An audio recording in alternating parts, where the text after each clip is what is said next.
Dan untuk di Sanglah memang kita belum kebagian PAR, ya tetapi kemarin kita Direktur Medik dan Keperawatan RSUP Sanglah Dr. Nengah Kuning mengatakan hingga hari ini stok vaksin anti rabies di Rumah Sakit Sanglah masih kosong akibat terkendala pasokan. Terkait kondisi ini, pasien yang digigit anjing disarankan untuk mencari VAR ke puskesmas dan tidak buru-buru datang ke Rumah Sakit Sanglah. Menurut Dr. Kuning, puskesmas di seluruh Bali sudah memiliki pasokan VAR.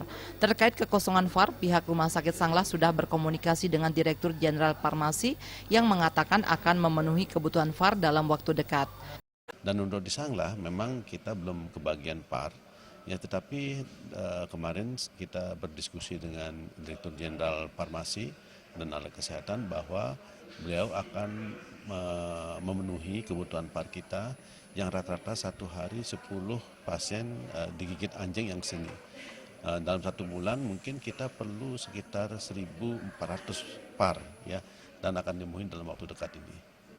Hingga saat ini Rumah Sakit Sanglah terus menerima kunjungan pasien korban gigitan anjing yang ditangani di bagian poliklinik. Rata-rata poliklinik Rumah Sakit Sanglah menerima 10 hingga 12 pasien korban gigitan anjing setiap hari dengan kebutuhan VAR mencapai 1.400 ampul setiap bulannya. Pujiantini dan Joko Andika, Bali TV.